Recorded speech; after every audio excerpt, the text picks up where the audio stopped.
Si fonga matango fio ai ono sisters pe on fa fonga mai ai le pesele na ai o le vii mo misi mo mo le tato taimi 2 minute te ai le tu lai valu tato por kalame tu poina o le FALEA'OGA o le LUMANA'I le nei stofi aso sfulu ono Novema lua afe lua sfulu tolu Faailoga pe faalele a Samoa o Auaunaga mtanga luenga ese tawi Auaunaga to mai fa pitoa tapua inga anga nuu ngana soifua maloloina poto salalau soifuanga lau tele manisi e te tonu ao te roa ai ari ke lope o esa ili malo ai Samoa whamatala tātou tala o tātou nafa o tātou sotanga soifuanga lau tele e a vea ma awala e whaaolaola ma ia mautu ai pea lo tātou whaasino manga a wafa nau matupulanga whai mai whamanino awala lelei e mwhai eno whaatupula ia le fia ya wao sue fa ma fi nau I so o se faiva o Vaila'au ai ai mai se le nofo sila fia e le tapua inga ale mamalu lau tele o le atunu I ia Auaunaga ese e ati au le avatele o te whaatalofa ma whairo le tātou malo I le nei afiafi o le sunga ia Reverend Nove Vailaau o le whaafeangainga taulangi e le karesia EFKS Porirua talofa lava I lau sunga le afiafi to e wheloa I fo I ngarungaro le ea pe ona tupoina o le vai aso o tuanai. Alor soi fo maua I lau sunga le fongo le tātou polkalame lau pionga to Vailau. Hai. Ya, whatalo whaat fo I paia malmamalu le whaafonga anga Samoa tupu mai e ma apea fo I te paau ma a inga o apea fo I ale mamalu lau tele o lau whaafonga le nei fiafi. Ma alor soi fo maua ma le langi ma. Ia whaapea fo I lau sunga malo tau watai. O tātou malo, Reverend Nove Vaila'au, o le Faailoga Samoa, o le Officer New Zealand Order of Merit, sui Tofia, o le Faailoga Taualoa New Zealand I Auaunaga, wa tu-matila I le community tausanga lua afe lua sfulu. O le sunga Faailoga tau sino, a fionga le matua faiva, a fionga le whaatonsili, o le tusitala, o le tamali sue, o le faufautua I anga nuu wha Pasifika, cultural consultant. O le vaso tuanai, le en whaatala noa ina ai le soifua Auaunaga, o le sunga le whaafeangainga. Ai mai se le whaletua pe ona whaafonga iai, e tusa fo I ma le aunga o le tātou por kalame I le Vaila'au wina. Nā tangi ai fo, se tasi o vaenga tele o le tofi, po le roula le kalesia, ue sila fia Samoa. Ai mai se o le tofi ma le tofinga o le roula le Faailoga. Pe on whianga I le sunga ia Vaila'au ma le whaletua se tulou. Pe lava no whaafonga pe foi ona sila fia. Ma le fionga le matua o whaiva. E le ngata le tausinga o le tōwine. Ai au wala. E whaapea ona ngaru lue ai. Au wale tausinga o le tōwine. Tausinga o le lafu ma moe tautuaina o le atua. E le ngata le tu whaakerisiano. A le soifuanga alau tele. Le alau mafua ai le nei afiafi. Se fesili. Pe o tutusa pea le tō whamanino, the vision, nā lai o na whaatuina tātou lotu. Pe ua whaalau telefoni to finga o le Faailoga. Dare I ask? Ma le whaaloaro lava. Ina ia whaatoa li o le Auaunaga mo le tōwine. O tātou a fiafi lani nei, tāpena ina mai fo I sunga le whaafeangainga sa mga lue ai I le urutala. What is the role of the church in diaspora? O le ala matawhaioi le kalesia, mo le alala ai o tangata anu Samoa I atu nuu I fafo. O le ala matawhaioi le lotu, le sailinga māloa a Samoa I atu nuu I fafo. O lotu mai kalesia sa whatuina le mamalu lau tele o tamali I Samoa, ina o malanga mai, ma wha mautu I New Zealand nei. Church congregations and communities out there in the last 60 years are creations and establishments by the diaspora communities. Ai se ana mafu ai, le ala sto wha mamau mo le LUMANA'I. Ai maise mo au ngā tupulanga I tolu ma le wha. O wha naua I lātou sa aurua I malanga mai, ma fausia e kalesia, wha mawhanawhana lea nuu ma lea nuu, wha tuina lea community Samoa wai nei. O tutusa lava le mafua anga na wha tuina I lotu ma e kalesia pe ua le tutusa. For what for what purpose and what was the vision for now and the future with the second and third generation migrants now in a leadership age group to take up the churches. O le lautua po le background na o tātou a vaenga lua ne fiafi. Ia, toi whatalofa atu lau sunga whawhiangainga. Welcome again. Molo sila fia. Yeah. Au le amataina. So tele la tau sa so tai mai no mai al whataloanga i le vaso tuanai. Wa usia fo i le titis fulu afe la tolo mai moa ane masiasiane. So tele la tau na momori mai alo whaanga mwhaftai mai lau sunga. Ia le tau selu atu. Nei o mātou le whātinoina stasi vaenga o Auaunaga. Ia i tāpua inga alo atunu. Ia i lātou sa whāpiona momori mai alo whaanga. Ina ia mātou momori atu. Ai se awa laio na vele lotu o se sio manga tāua mo tangata Samoa inu ese. Mo le e whakasa o sili atu le fitsu lima au lotu. Mo le me tisi peo na mawhamauina talua i nei lena loan taile lātou. A charitable trust whape fast full mon tupu. O lo tele fo isi au lotu Samoa isi fo iti tu ainga, ma tāpua inga. E fo ringa mai lao le lotu ma le tāpua inga. O se vaenga tā ua, e le soifua o tātou, ua au to waa mai inu ese. Dau sunga le whawhianga inga, ai se a lea vaenga. Ia, malo lava le soifo maua i lau Vailaau. Talo whātu foi ma te whawhelo i atu le paia ma le mamalu leo whawhonga. Ia, momoli atu foi whawhitai i lātou o e sa whawhonga i leo lua i vaenga o le whātalanoanga. Ia, ma Faailoga mai foi so lātou nganga whawhitai e tusa ma mata upu sa whāsoa ai. Nani e la. Ia, o le nganga whawhitai lea e te tonu o lo toa tele lava le au whawhonga i le polokalame nei. Ia, ma mawai foi se maninonga i le tele o nisi o mata upu. Pe o le mata upu nei fiafi e o se mata upu tā ua. Ma se mata upu foi e talingata ale. Ia le fesili lea po le ale mata whaioi a le kalesia. I le nonofo ai o tātou tangata i whawha mai o Samoa. Ia, mwhai ona tau whau atu se manatu i lunga o le mawhauwhaunga lea Tofia. Mania.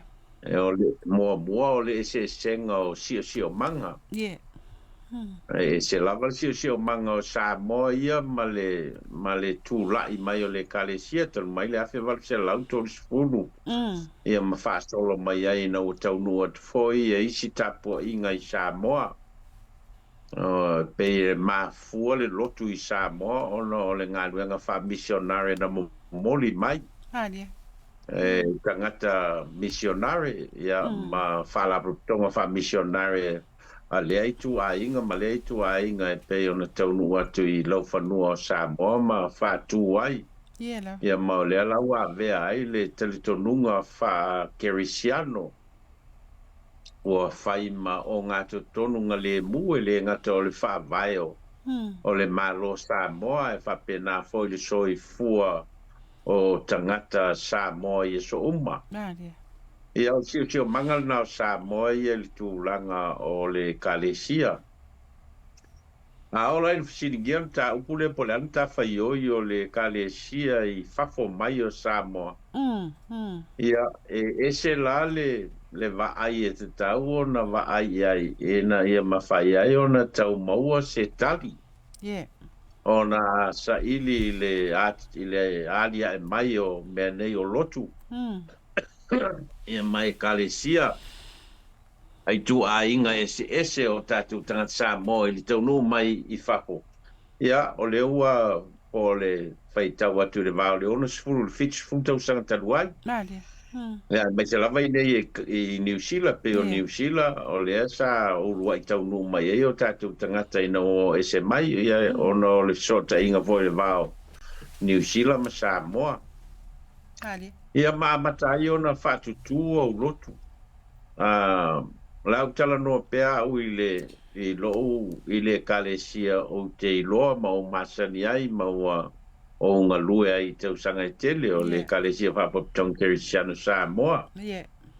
O le urua I kalesia e whakasa na whaatu ina I New Zealand nei na whaatu I Greylin. Ia le au lotu mua. A le au lotu lea na mafua o na whaatu o le naunau ta inga o nai tangata o lai salo lotu I le kalesia pepereane. Ona o le whaatino ina o tapua inga le pepereane whai umai le ngana Samoa. I le ngana Pertania. E o po ia la tua o ngā whaiwheau ma o ngā sasa. Ia whai umai le wha Pertania. E o po ia e tūlanga tau le utalavou whai umai le Pertania. Ia pei o le vaenga mua na sa avea ma whaiti o ngai mawhauwhaunga o nai tata Samoa. Ono le malmalama I le ngangana o lo whaatino I nai tapua inga ma o le anala. E ona mafua o na manatu lātou. Ia e te tau on whaatu se kalesia Samoa. E na ia mawhai o na o ina pēa lātou whanau, leo whanau I New Zealand I le ngangana, ma le anganu. Ia malama hoi lātou I le momoli na mai o le tala lei I la lātou lava ngangana. Pei o le tūlanga mua lea nā lai o na mafua o na whaatu ia le kalesia mua e whakasa I New Zealand. Ia ai Greylin. Ia ona mana na o leo tangata e talo sanga atu I le kalesia I Samoa I le fontele. E fia whaisala te o lotu Samoa I ne. Ia ona malanga mai lo leo tamao le kalesia I New Zealand nei. Ia ma whaida whailoa inga. Ia ma whātua I lo leo lua ia o lotu e whakasai ton mo o New Zealand nei. Ia o le ala wa tupu lava e kalesia ma wa tupu wa tulfitus fulma on tupu ia e kalesia. Ai si foi la Vailaau o le tele o e kalesia nei e whatutu ono le mea ua ngai ai o tātou tangata. E sa ili ai a lātou ngāruenga manonofo ai. Ia matai loona whatutu a lātou au lotu. Aola ina tali le fesili le ale matawhai oi a le kalesia I fafo le tūlanga o noko mamao tangata. E lua me tau na wawa ai mua o langa o tangata. O le anga tangata o lo fai I le sio manga leua no nofo ai. Na sila la ia e se lava le anga tangata ia I Samoa wa tangata o laino no foi o lātou lava nu. Ma o lātou lava ele. A whātu foi le lotu e whātu ai ele tau Samoa. O la oi te tonu I lalo pule ngā nu ma. Ia whātu ai a lātou e kalesia ma matai tapua inga. O le alava le tu a inga. Ai o nei la e pei le whapena e le ni nu o le e pei o le au ma o tangata maoli e o lātou iwi e toi fo I ai tangata po whea e tā pe ai e toi fo I o lātou nu whapena foi tātou I Samoa po le alawa le no nofo I a pia o no ngaduen ai toi fo I lava I mea na I o lātou nu ma o lātou a inga ma o lātou whasino manga Au nei lai New Zealand ia e fōringa mai e le whapena le sio manga o le lotu. O le lotu e a fua mai. Ona o le soi fua tāpua I ma le soi fua whatua tua o tangata o lea e whetalo loai. E le no foi se non foanga e tasi voi lea o se nu.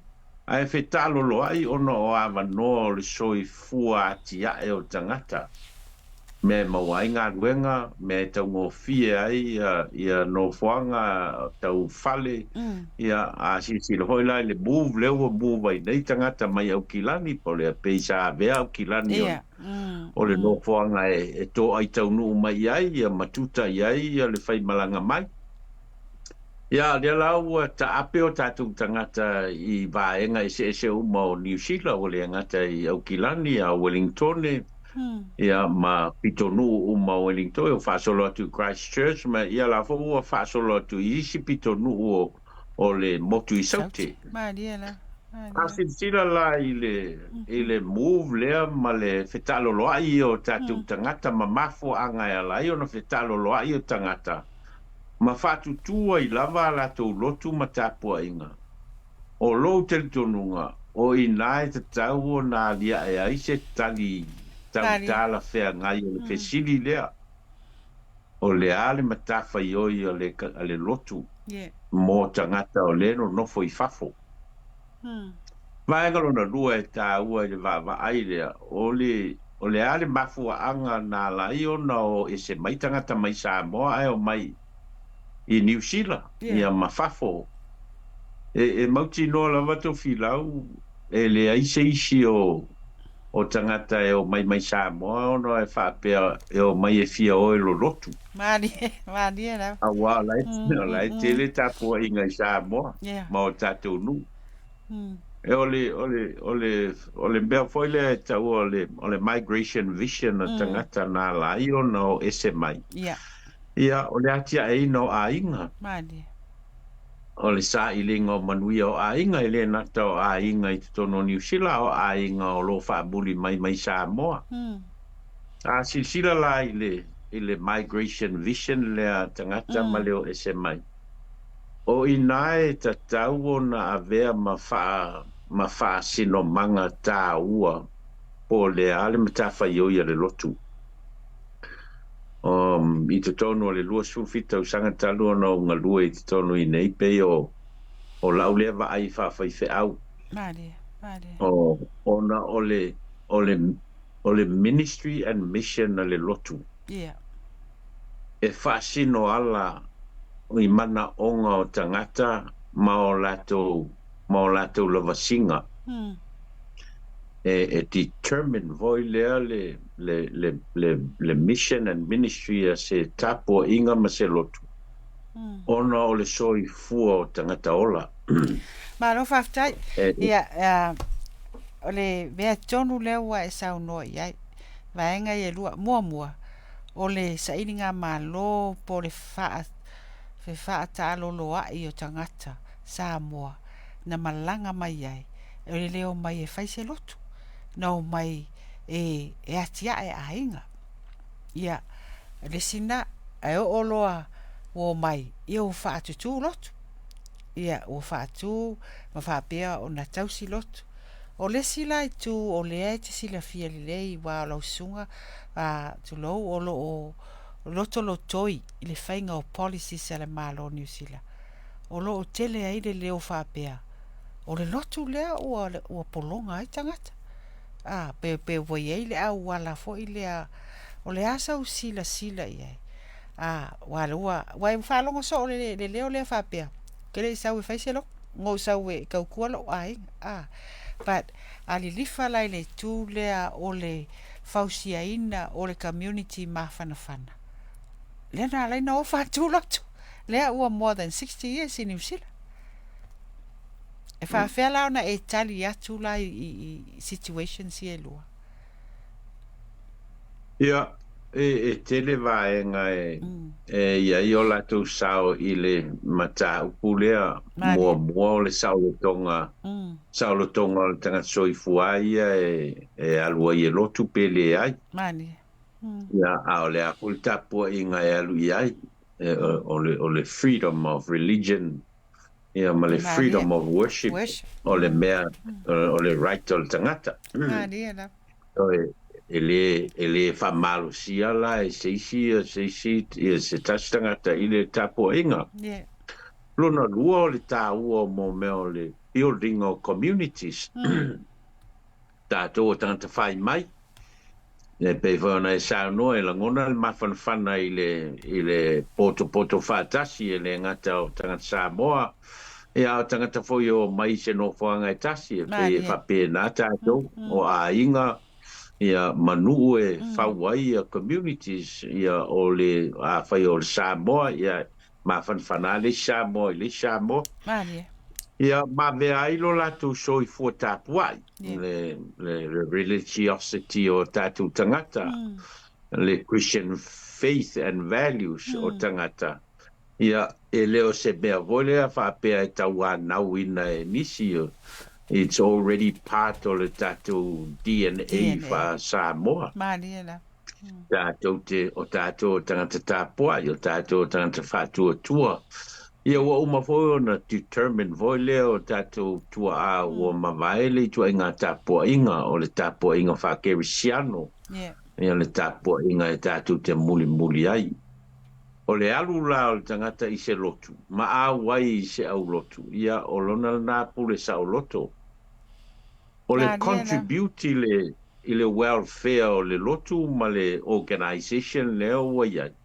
E peia mea o matato a fai o se sui o le ainga e le whapea fai se vale vela a inga o la te mata ia e le iso sao e fai a fai o le tangata o le atunu e te fia sa ili balo mo le ingo le watunu ia whapena foi la le kalesia a fai o se tangata lotu i to tono se au lotu ia e ilo sao i le atia e na o le aulotu ma le kalesia wa e cost foi o le operation o le lotu e to tongi moli e tongi pilio moli e tongi rates e to tongi insurance e o mea umai e le se mea vole le whapea e support mai e se kalesia po se mother church mea ia o mea lava e whai e tātou ia i lo tātou tūlanga o le nau e le ngata mō tātou i teimi nei o au ngā tūpulanga o lai LUMANA'I. Ia o mai le si au ngā tūpulanga o la ua umana whatatia le si au ngā tūpulanga ia se sio manga o le tāpua inga mō lātou. A ola ina whai ia mawhauwhaunga o tangata pe whapea o taungata le lotu pe le aifoi. Ia e whamatala i mea tā ua e alai o na tatau o na exist pea. Ia le nei mea o le lotu. Langa e lei whaua e lei whaua e se kalesia. Voi no mai ma se lato ngāluenga wha missionare e whai ai. Na whaua e tātou ia tātou au lotu. Manai e vaenga lea. Nau sunga le wai sau noa iai. O creations na tā pena e tangata. Tua mo mori lo le kalesia. Ese le manai o le tala whaasolopito lea o le Samoa, o le tala whaasolopito lea o New Zealand, i le tātou whainga malanga mai. Ia, le ono sifuru nā le fitsifuru tau sanga talu ai, o le ala se tā ua whaawau, wa ese nei aso. Ua tele whaafita uli wa afia ai whanau. Ua whaapea foi o na toe whafangu mai e nisi o whanau, ua whaapeo na maua le poto salalau matulanga le ao ngai tau aina o i lotu. Le ala se tā ua whaua o le lotu ma tāpua inga i le soifua o tangata Samoa i New Zealand. Ai mai se la nga i atu tupulanga la le ai e tolu ma le wha i le malama i anganga ia na malanga mai la tau na ulua i malanga mai. Ma whatu ina lotu. Ma la nga i atu le LUMANA'I. Ia, whaftai mo le whesiri a Tofia pei whai anau moa i Faailoga foi o determine le environment o tangata ia le mission a le lotu. Mana ia. Moa ulava la ia o mo fafo. E lua vaenga tāua i lo tele tonunga mai o vaenga foi o lo muli ai la unga wenga whawhai au. O le lotu e lua ona vaenga tāua mua o le community of worship and spirituality. O le no foanga o le soifua tāpuai, ma le soifua whatua tua o le tangata talitonu i le atua. O le vaenga o laina la yona mafua no fai au lotu a tangata Samoa i tonu o le vaenga pita ua lea mo latou. Tātou teo mai a ma le tala o tātou mātua ma o tātou ainga ia e alu e le lotu ia awane i ngalo le atua ma ia pei o mai a la tātou o mai a ma le tapua inga o le tātou religiosity ma le spirituality o tātou tangata. Tau tio mai am tātou, e le mawhai ona avesea le vaenga lea, a ola in whātu tūlotu. O lou tali tonunga e ala ona whātu ona o le building o le mele o le community of worship and spirituality. Mani. Ma le vaenga tā ua mua leo o le lotu. Vaenga lona lua o le lotu e pe ona whai atu e determine voi lea e le sio manga o tangata. Te tau na vele lotu ma community of service. Mani la. E servinga ia needs o tangata. E sa ili a wala. E na ia mawhai ona fofo to tu ngā mawhawhita au leo tatu tangata o le whai mai i le atunu le nei. E sa ili manuia ai. E ta tauala ona iai le vaenga lea o so se kalesia ma so se au lotu o le vava ai pe whawhewhea o na whesoa ani le lotu e fofo whawhita au leo nai o tātou tangata. Ana e vaenga lea lau sunga. E ila nisi matafa i o ia le kalesia. E ta tau ona whaatino. Ia wāsirisila iai. O le kalesia o ngā tonu i tonu tātou. O le soifuanga lau tele o tātou tangata. E ese mai le whainga o tāpua inga. Ia wa amata watu lau sunga wha mole wha mali atu pa i o le kalesia o wha afonga mai. Ia e tele ata maua inga le na maua mai le vaso o tuana i wha talanoanga. I le tele o atina e o loo wha atuina e lau sunga mai whatua. E fisosoani le atina e ina o le kalesia. E o anisi matafa i o mwhaina whai le kalesia. Ia be o le lotu na o tāpua ia. O le sila manga le silina. E eini a wala e whaatau ngofia ai. Le whaafo ino o lotu. Nai lo le tūlanga o lo iai nei. Ma le taunga tā o le soifuanga. How can we, it's like we need it, but then again, o lo whaapea fo ina o iai tangata e taunga tā ma le soifuanga. Whaafea, o le ase road. A lotu e mwhai na tali mai o tātou tangata. Le taunga tā o le soifuanga ma a fia i le laulangi atoa. Wa a whai o le na o whaatu le lotu. O na e wina e naumia, as you said, e determine e lato. E iei la le rola le lotu e tu e fisosoani. Tau tala ma le Faailoalo. Ia, o te manatu Tofia e pewe ona o tā ua le mafua anga o le tūlai mai o le urua i e whakasa, le ulotu e whakasa i Greylin. Malie. I le ono sfumon tuptau sangataluai. O le personalai o na o ese mai tangata mai le kalesia pālangi po le kalesia PIC. O no le ngangana. O lono wingala, o le file peta ua o le role le lotu. Malie. O le sustaining ma le maintaining o le ngangana ma le anganu a tangata Samoa i atunu ese. Mai o se vai na tā ua lea o lo tau mawhai pe iai e kalesia o lea o ina o tātou tangata i le ngangana o lo whai ala tu a ngawhai whiau e whai el whai tau pi e ta maiti ma tau mawhai ai na iatia e na pealo la tau iloa.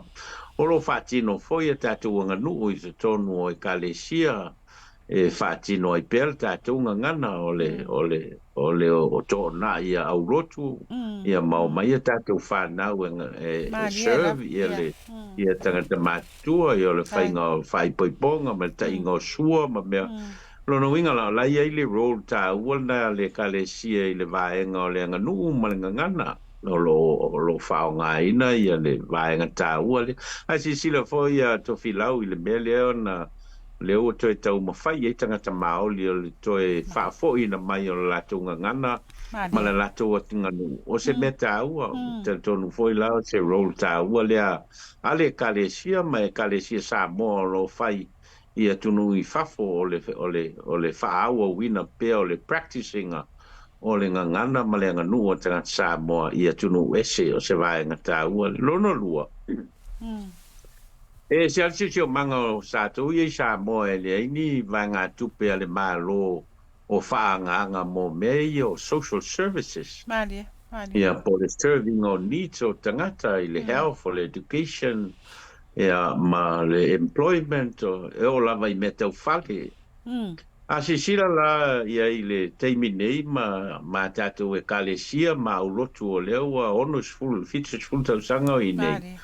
O la o atu le malosi anga o e kalesia le ngata o le network o ulotu o lea itu a inga ma lea itu a inga e form apai se peifoi la o na Faailoga le whamoe le kalesia metisi e le painga lato trust leo o whai. Ia o le trend o le trend na le ua ngai ai ia le vai ina ua well established le network le ua fast full ua lotu ia mo le kalesia whakasa le ua fitu sul ma le lima so la uma fai ona build ia le network e ma fai ai ona serving tangata stoteli wa ia foundation o la ia la ua uma na tatia ia le vaenga mo le establishing o lotu ia i vaenga ese o le tunu ia mau taulona forms and network e mawhai ona stir vai ia tangata ia i se awala vole coordinated way ia a sila Tofia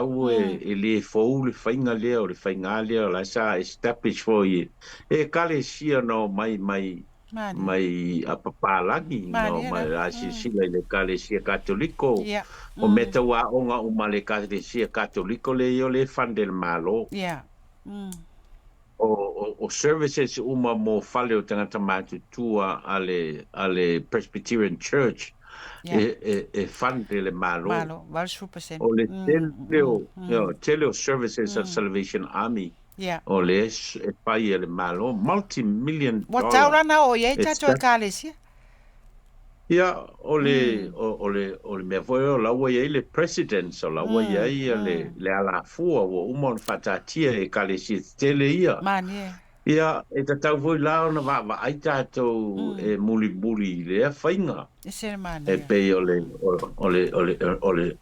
lotu o lea ua i nei we're here to stay, the church is here to stay o e kalesia Samoa we are here to stay ai ole va ai mamao i lesi se lauta usanga ma le tūlanga voilea o le sustainability o le ola faleanganga ma le community of worship and community of service tata wailao na amata o na follow through i tātou i whainga ia whae kalesia te tele ia wa establish le leia lato services manaya ia ai sila ia yo le ua amata mea ia kalesia te tele ia Samoa ma le ua ia le kalesia whakasa malana e whakasa and say trust ia wapena po ia le kalesia metisi o le ua amata ai sila la Tofilau i le se le ua se i tū ia o lala wa mata ona take up le kalesia la na role pe ona o le community of service manaya mai mafai e kalesia ale mele le se mea fou Tofia na o sila fia o la sunga le Faailoga e sila fia o le ua o vai le luas fulta usanga o la tel tol fulta usanga talu o nalia e le fainga o nga mata i tonu au rotu o la le luas tolu mon tupu ia o rotu volea o le whakasa e whaia la tua o ngā mata na hoi sila fia le sa e ngā lua i le kalesia i taniten ia malato hui tau ma whainga so the thinking volea o la sa ia i le se mea fau o le mea la e ali e mai lava i to tonu mana onga o tangata i to tonu au rotu na alan whātu ia o ngā mata ono le mana onga pe ono whea tu e determine tangata le mea i te tau na whai e le kalesia le ana lai o na a mata ono whātu ia o ngā mata ia matau whai foi nai whai whe au mana i o lātou whaletua e whai ia o ngā mata i te tonu au rotu so e lese mea fōu le mea lea o le trend voilea o le avea o le kalesia ma community of service.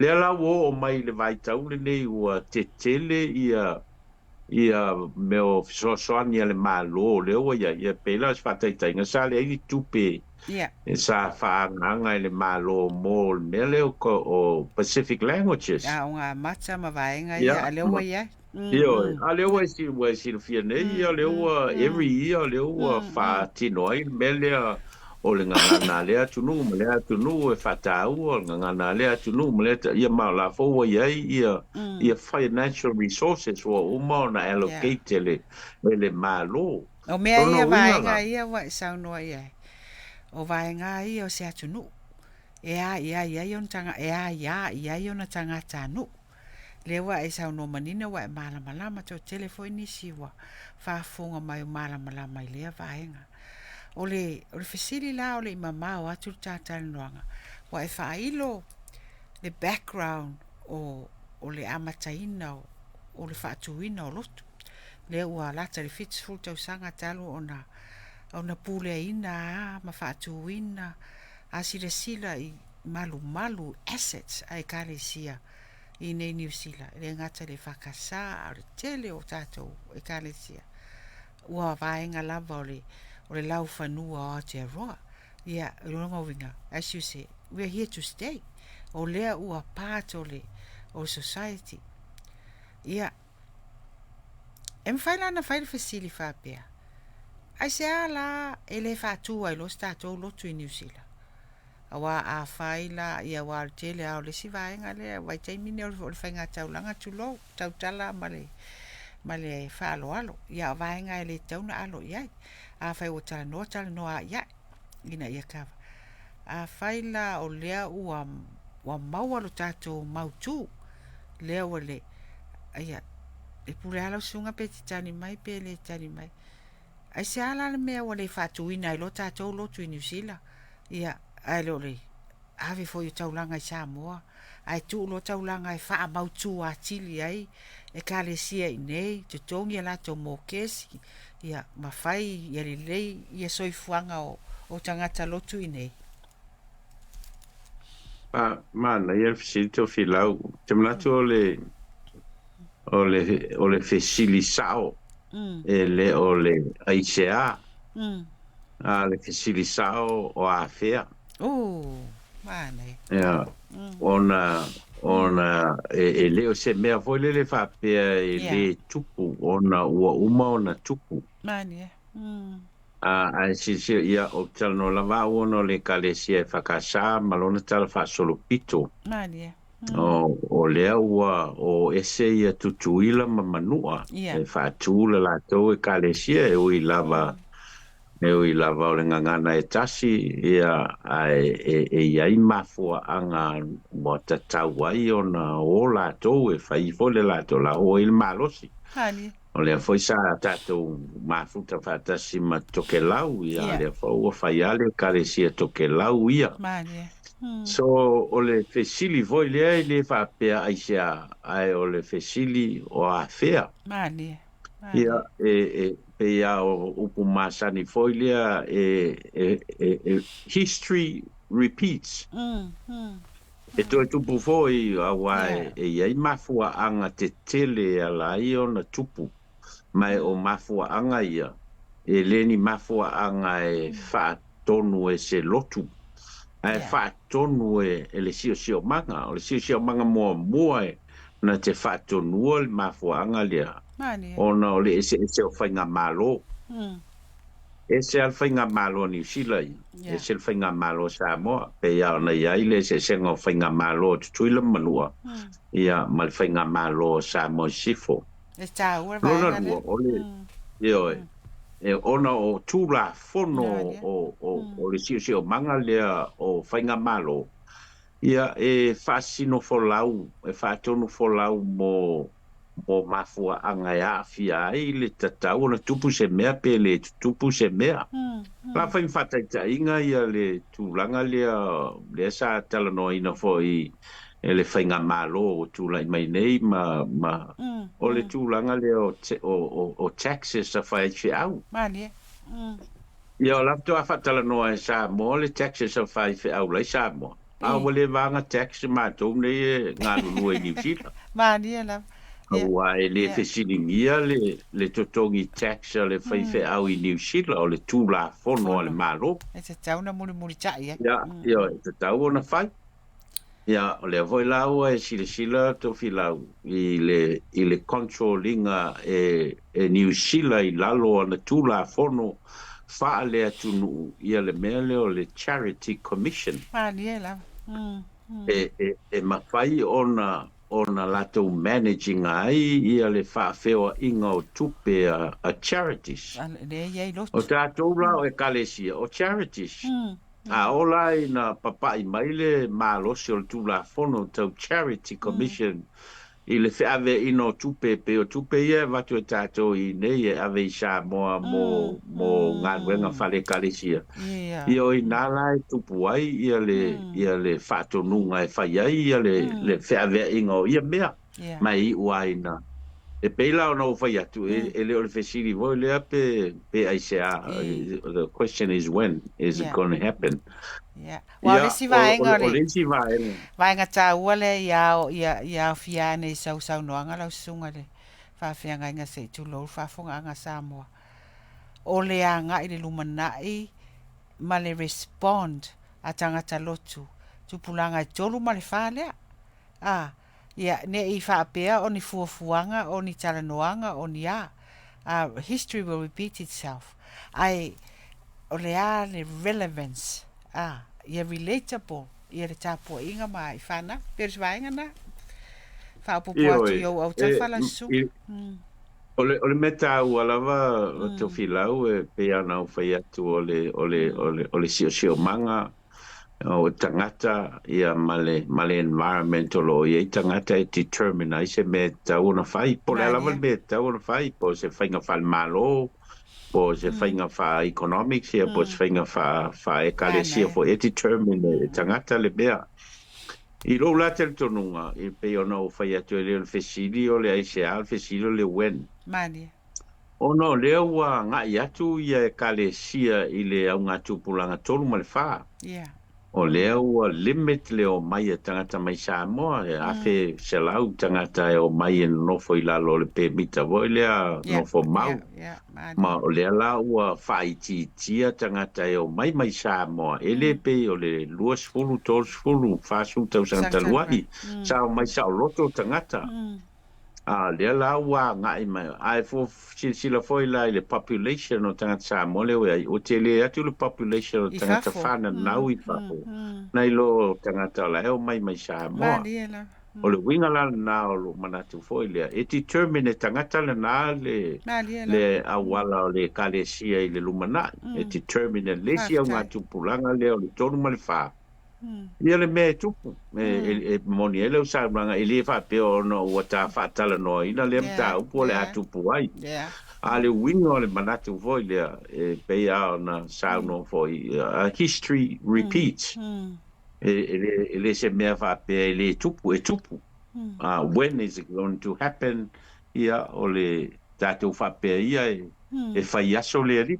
E au mai foi le nganga o le ali ia I le isi au ngā tupulanga ia maisi tai o le natai ia po le ale whasino manga mo lana ngā luenga ma lana tala le lei mo le LUMANA'I e le whau se isi foi lea I se mea e tupu ai ona e a ngai pea le lalolangi I luma e a ngai foi tangata ngai luma ai sila foi e kale se tele ia mai Europa na o mai ne ia leo to e se kalesia me o to pipi I se kalesia I atunu no mai ai ola o fai lato ola o lato taimi e la o malo losi e kalesia I to tonu o le sio manga o le atunu la e o ia ia fai ia lato tonu ai sila foi Tofia male ma le independence o le kalesia o e kalesia Samoa e pe o le whakasa ma te ori o le e kalesia e whakasa I o la sa mafua mai ono le lamosa mai le afe val se lau tō furu ai o mai le afe se lau ono lua o become independent le kalesia ia o le o toi pipi ia ngā I lontona o au mai e kalesia e le lamosa I le kalesia I le kalesia Samoa ia mea te tele nei e tolu. Mua, o le self-govern.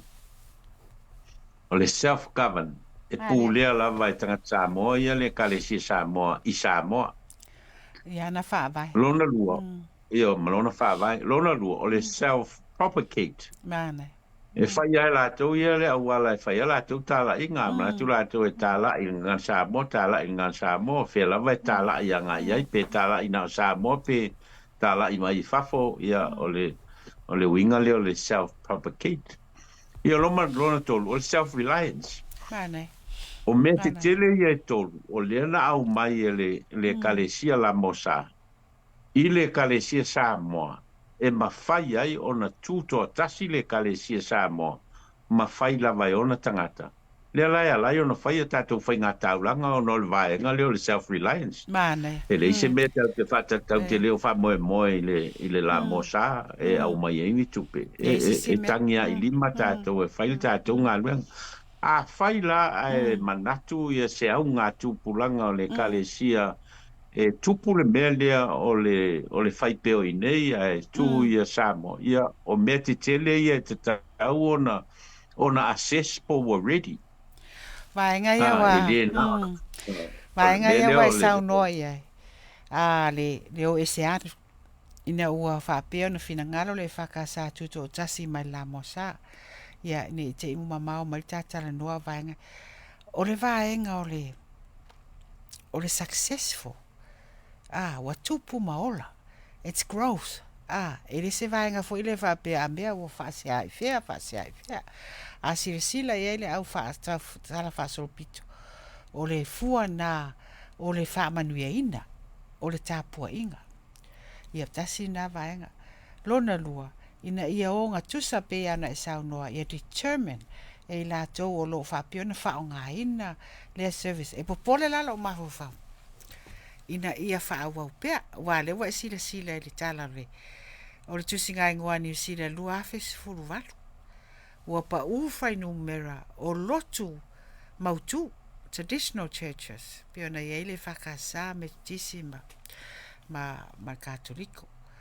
Ua tupu pea lotu. Wa iei lotu fau. Wa iei lotu fau.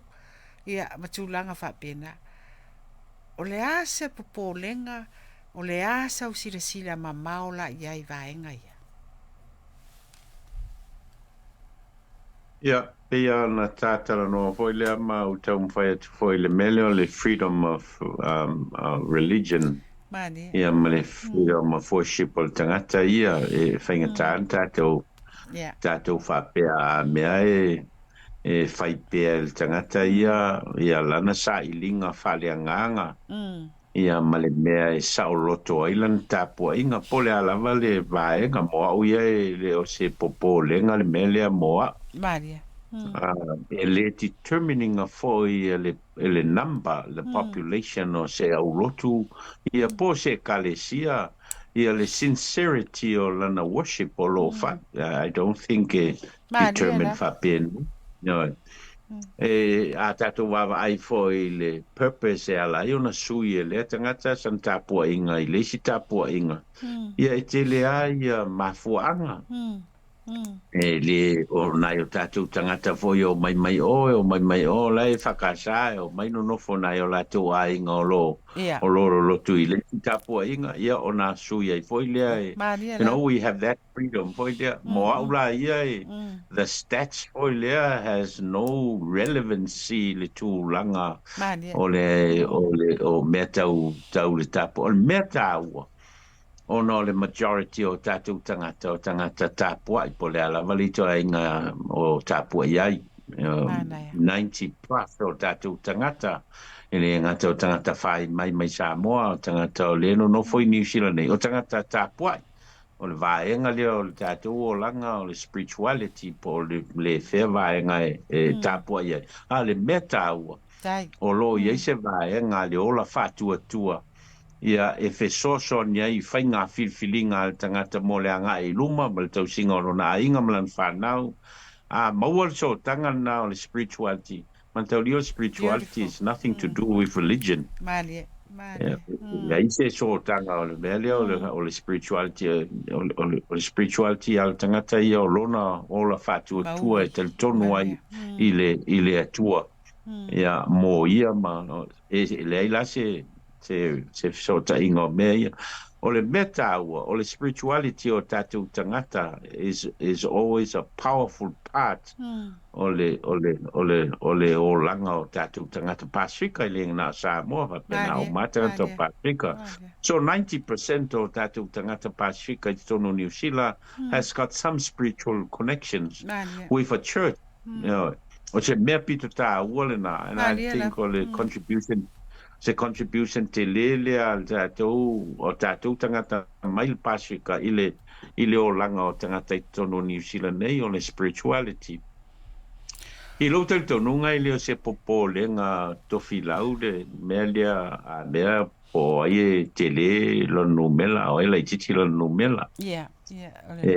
Determine le a ngā I LUMANA'I. Paua le mea ia tau mawhai pea e kalesia. Ia whaatino mea ia e lua e peo na o tā ua. To become a community of worship and spirituality. Ia ma losi le vaenga le lona lua. Is to become a community of service. Is serving ia tōtu ngā o nai o tātou tangata o leo o ese mai lo tātou atunu. Ia a o tau sā ili manuia I tonu.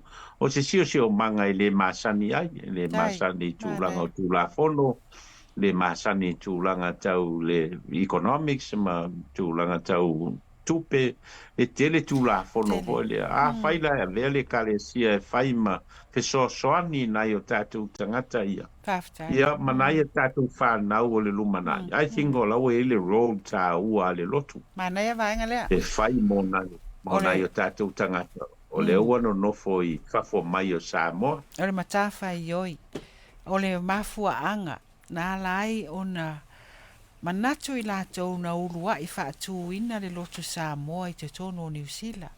E ala le whakasai Greylin. Nā lai o na oso le langona. Ona o le ngangana. E awala le maintaininga o ngangana. O nganuu. Ia whapea o na whaawau. Lea la o tupu maola la wa o ngā whaamata. Pe ona iai. Lea, o lea sau sila iai. I le mea sina lea sa moringa ngana. Lea se whaafia ina o lua fina ngalo. E whaipea ma ua a vea māti nai. Ale e kālesia. Ai mai se whai nisi o e kālesia o whaafonga mai. Ia, o te tonu e lua vaenga tā ua o le whamoe moe le o ngā mata nā la iona mā fua mua o le o ina peo a tātou whanau le ngana Samoa. Manie. Ia, o le whaitau ngā o le pi, ia ma le whaitau ngā o le tasilua tolu ma, you know, the numeracy and literacy, basic literacy and numeracy o mea lava la sa whai mai e le kalesia e whakasai ana o whai au I Samoa. Manie. Lona lua o le atia e ino mawhau o tamaiti at early stage a le io I a onga vo le primary level o le mua la o le ngangana lona lua o le educational development o le tamaiti a mata mai le age le I lalo o le tasil tausanga nona vo si la fiatelo researchers so o meta ua ia o lo atangia I totonu o le vava'ai tamaiti o le ana ulu fale mai le o ngā mata le I le tolu sultau sanga talu ai ma ua ovatu le afe ma on tupu ia tamaiti o le sa come through I whaitoto o le o ngā mata le ia ma o to telefo o lātou ua le leia lātou ngā luenga mo o lātou Faailoga o whaikoe o lātou ainga ia matoe mai foi ala tau whanau I le o ngā le tasi sa o ngā I foi la tau. So se whawhiatianga tele lea I le vaai lona lua e pei o le gateway lea mo le to tele o nai a inga e a ngai I le lotu. Wa bea ia le service lea ma au wala o le enta I o nai mātua I tono le lotu al to tele o mātua ia mai ata maiti ia o tuta maiti ia ua atu ma mea fo e fai le lotu pe a fai mea ai ia o ni ai ngai le matain fai ni lotu le fai mea ai le fai le tau matanga ia ua fa tonu atu ta maiti le early childhood le Se mana ia. Ia ma pe senga ma mea fa pe na voile o le ngangana ia ma pe senga o le lotu ia ma tau loto ma il tuspa ia ma me ia mea uma. Ia pe o mea ia ua vea ma vaenga voile o se a inga ina ua o mai ma va ai ala tau whanau.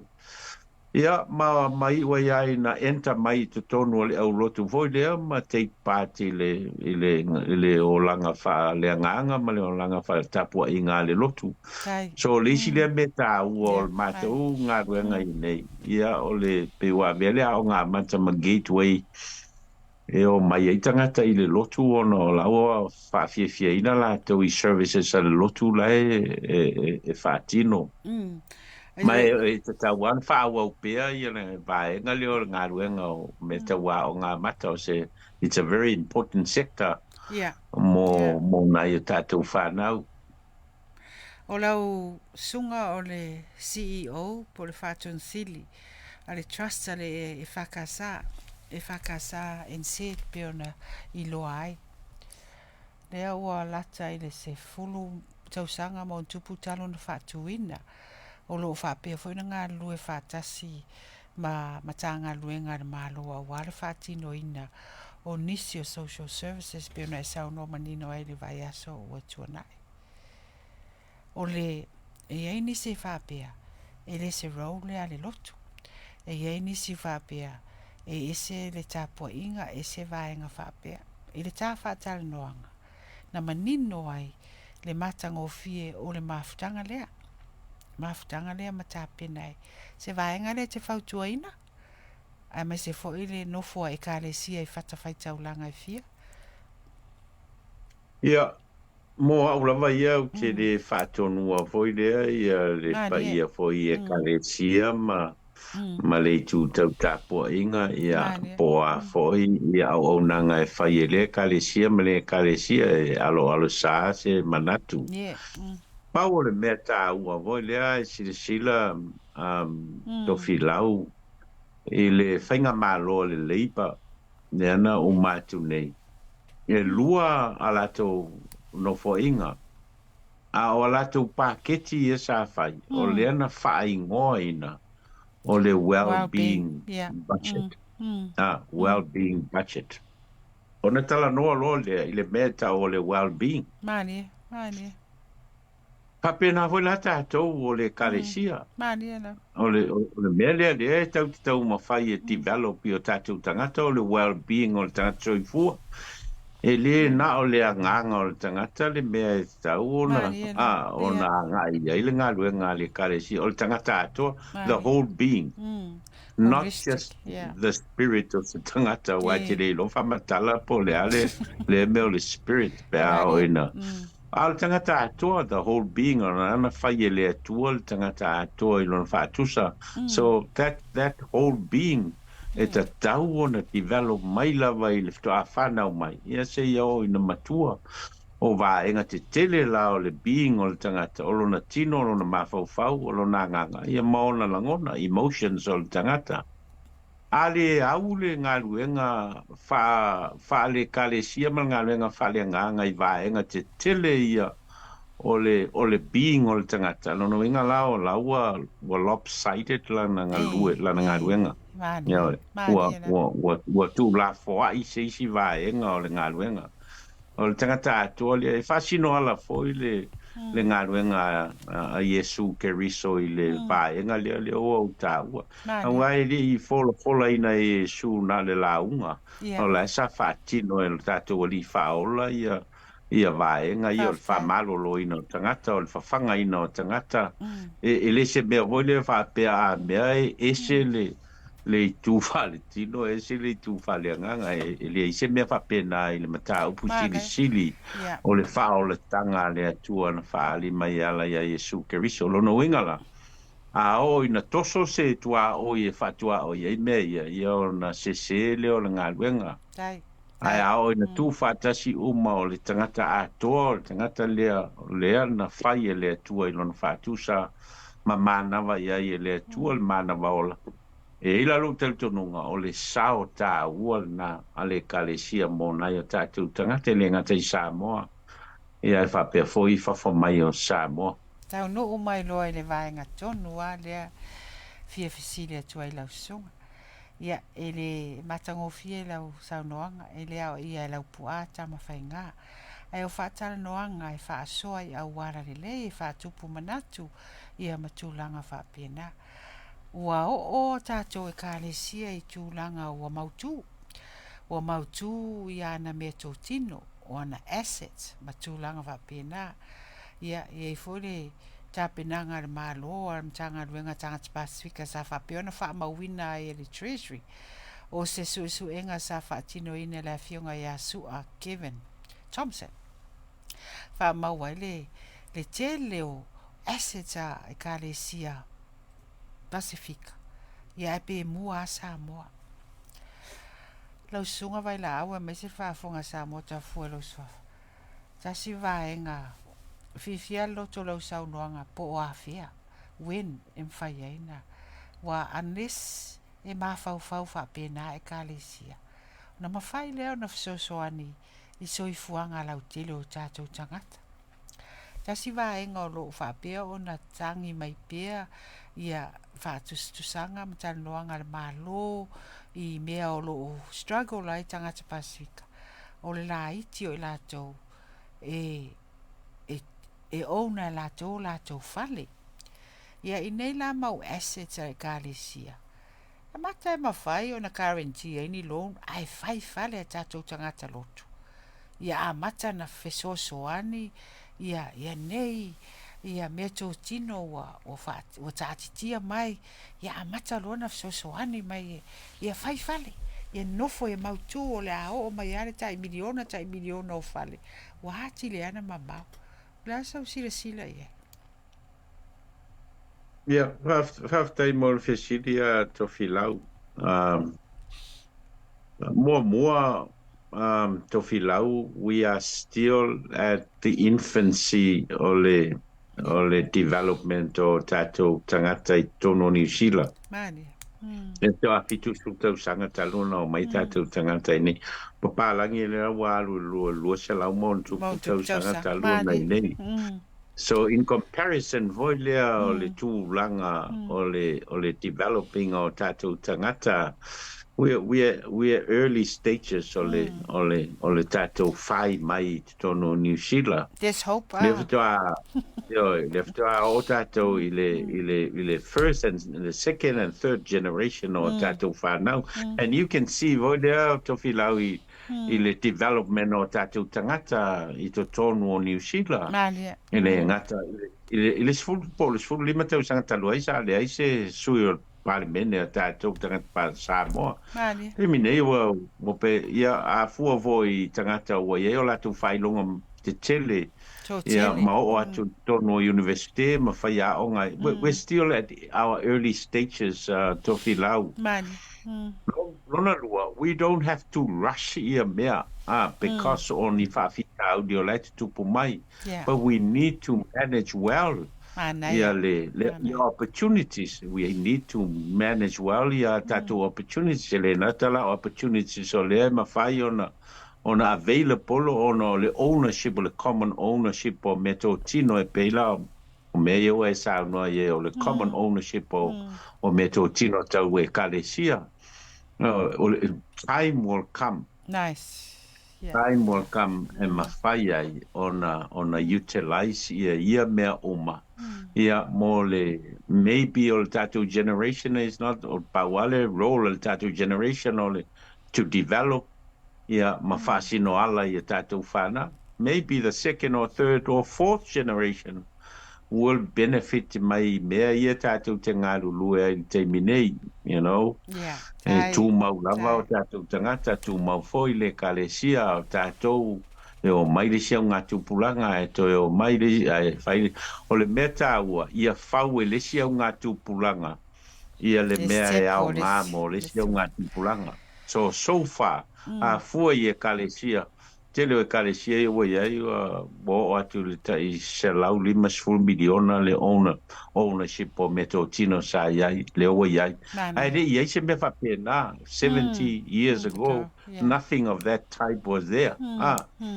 So o lawa develop lava le establishment ia ma o mai fo ia o ese atu fo ile sia ngā tupulang ia ai tau sia ia o me silo lauwa ia to that there is still progress. Tenga tau na tali umani whaafita uli o sia ngā tupulanga se tasi ia i lava le taimi o le li awa wai mai ia a le me silo le o tatou wa ai atu. Ia e lei toi moana le taunu mai o nai o tātou mātua a o mamai tono le tunu le lavana lātou whauwhawina ia mea le o lava i e kalesia mo leisia o ngā tupulanga ia le fau tātou o mai tātou soli muri vai ia mawhau au fo ngā ruenga o mai isia o ngā tupulanga ia o mwhai fo o na whasino ala mo lātou o karta mau a inga ua e mo moli mai ia le vaenga tonu lewa le afa mai ai tatale noanga. You have given us hope. Wa fau mai le ala fua wa ole tala fa solo pito ole amatanga mai o fa fita uli ia e le taimi LUMANA'I but not yet. Ai ole alfe au mo tato ia fau lesi au ngā tupulanga LUMANA'I oka whaftai tele lava whafonga Samoa whaftai mo le whasoa whaftai ala iloa lava lau sunga po lau fionga il matua whaiva ai mai se whafonga foi mtapua i mai pa ia le kāresia i Porirua ai le tapua inga le kāresia au e whakasa ai mai se o nofua e kāresia Samoa lo whapea a fua o le stasta ma te tulo o New Samoa i New Zealand leo e sau no manino ia Faailoga leo whataua e whai masui o lo watunu whaafonga mai mo le tuela mātou whaftai malo tō whaftai le toa sa ili malo wa ele alo ai le ato le niu leo wa e tala noa whaatama alofa a ngai le LUMANA'I ia na ia tātou tāpena ma le iloa ia one i whaate ia le whainga malanga tai tonu foi o lo whapea on te talo mai pa ia le au whainga luenga ia au e sau noa nea fiafi tu atu nea wanoa pe se si vaenga e sau noa whai umai ai e na usu atu le mapesi ia wha mai ai tapu kalame nea fiafi au ula o titi o lea wa e wha atoa mai ma wai le oso mo le LUMANA'I Nalo, whaftai sa noi o whionga Tofia o le fofonga fo le tātou por kalame ia e mua lava o na a watu malo i puenga i le whafonga anga le tātou atunu ia a whai po o iei se upu a sala ma se la fonga o le tau tamari i le whafonga anga ia o whaiva o mawhauwhaunga o le whasoa ia o whaiva fo o mawhauwhaunga ia o le whasoa ia i o tō wha ma whautautanga ia ai a se LUMANA'I mo tātou a tātou no nofo i nu ese Kai fo no le avano tu ina mai e lau whionga i le fofonga o por kalame o mwhai e ona maua se avano o le nei foi fe au whatau wa e whasoa ai i le whafonga a whtei tele o no le avanoa e pei lava ona Faailoga o i talu ai ia sa tele lava ina alo sa se mawhauwhaunga i le Faailoga i lungo wa le swasalalau ia ai a whai wai e se au ngā ma se tā ua o le whasoa mo le whafonga anga i whawhetai tele ia a le talo le nei foi au ia ia whamanuia le atua i lau whionga Tofia ma le mamalu o le wale swasalalau le au whai ngā lulue ia ma le tautua ina o le tātou atunu ia whamanuia le atua i le tātou atunu ma le au whafonga ia o nai tamā ma nai tinawa pe foi le au whai ngā lulue i so se whata whai tāuranga ia whamanuia le atua i o tō whaiva ia li liu mai nei tū ia maose o lo nei whai au ma tō lua ma le whanau Ia, ai mai se o le au lotu ma le kalesia ngā lulu e pea mo le atua ma lona fina ngalo. Ia, o se whamitalanga le atu filau whawhitele i manuia le nei fiafi. Mo le tatou siri muli a lau songa. O le asa tala se o tama ma se o tina e whai atu ia o e nei taimi. Pea whaafonga, pea na whaapio le whaafonga ma le tatal noanga. Ia, a tonu o le vivi ia i le atua ma le whawhitai ia e le ia o whaiva ia o mātua ia o le whawhitai i le atua. Whaafitai. Ina ua au mai ana whamanuianga ia e lala ua foi tau singa whamātua i ni whanau. Ia o mawhai o na whao ngā ina i le atua ma tau au ngā ina walan whi au mana ngā ruenga. Whaafitai. Whaafitai le mātua ia Vaila'au ma vai Tofia pio na iai. Ia e mese pa i o le ainga rusunga jo ina. Ia fuatai malusa o lātou. Sa popo wina lo FALEA'OGA. O le LUMANA'I alea. Whaafonga Samoa i lau sa ini ngā malo. I le tau selu atu. Le sunga ia Reverend Nove Vailaau whaiwhau Samoa. O le ofisa, o le sui Tofia. O le Faailoga Taualoa New Zealand ia Auaunaga. O tu-matila. Pe ona whaapine nai i le tau sanga lua afe lua sifulu. O le whaiwhau tau sinu o matu o whaiva o le whaatonsili o le tustala. O le tamali sue.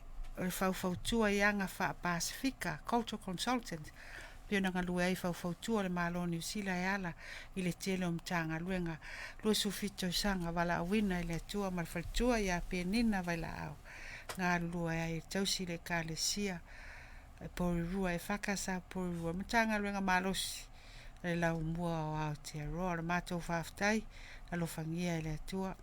Maua pēr lua malosi. Ia awari sa ini ngā malo. Marifua Samoa o whaalele pia.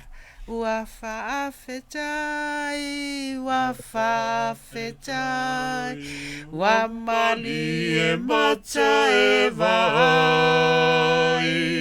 Ua tasi lava oe, ua tasi lava oe, ilo unei whaamoe moe. Mai whamanuia, mo le tama vai maunga, Reverend Nove Vaila'au, malfatua, hip hip! Hey! Malfa manuia mo paia Samoa whaafonga mai, hip hip! Hey! Ia, so i fua ia mai manuia lau songa i whaafengai, whaaftai lava, so i fua manuia. Ia na Samoa, whaaftai Samoa i lau whaafonga, anga nea fiaf, le vaenga lona lua, peo na iai whaatanoanga, ma le songa i whaafengai, ia o whaafonga mai iai. Ia, ele awa ia el prokalame, ele a ia lava, ia, yo va ia wai fa pena o do inale ai o fina ngalo al por kalame ia ta to te fa so ai ia e me se foi o maua e foi o faiva o ma fa fonga pena sa no manino le sunga fa fianga a warta sa ini nga malolo iai le o su 5 minute te ele tu laiva ia o pesere se vai foi o la so fina ngalo o ftelenga to la so fa fonga fa tanwa Malo, mana ia le loa whaasoa fo i mas te mawhi au le nei po. Ia oa lava ma te mau a inga. Ia le whaasoa manatu malangona. E mese fo i sa ili malo. Ia moni a le whasi whaitau le lava tutu le loa atu le loa whaasoa. O le tāpena mo nisi au ngā tupulanga. Beautiful. Oh, I love that. Ngō fia i le vaenga o whai uai. E le vavea. E iai a Faailoilo matulanga whaapena pena sau no manino le sunga le whaafenga. Ia, amuia tātou Samoa, amuia lau sa ili ngā malo, ia o lo whaapea ona sau tua au whanau au lupu whaalele. Ia, le ngata sunga a Vaila'au ma whalitua. Ia, pa io lau whainga luenga po whea lawa, ia i whaaftai mo whaiva. Ia, o le peselea, a foi mai, se isa ili atu noa. Ia, o stasi whea au lupu whaalele, o lo whaapea ona. Falela e foi lau fua i o le vā, tea, le sunga, i le lipule o le titi South Pacific. Ia, le fionga, ia le au pepe, te le tuni a tala, i lene ma le tanoanga ma le talenga atu tō manino.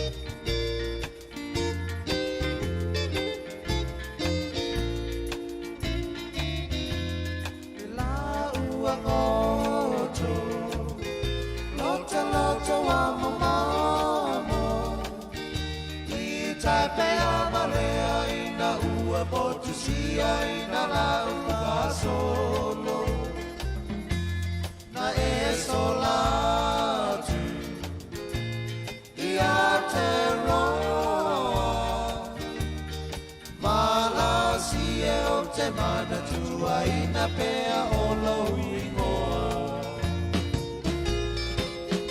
malasi o te mana tua oi wale tau nua ta wha moe moe ai se ana e i oe ai le tama futanga ai kuleana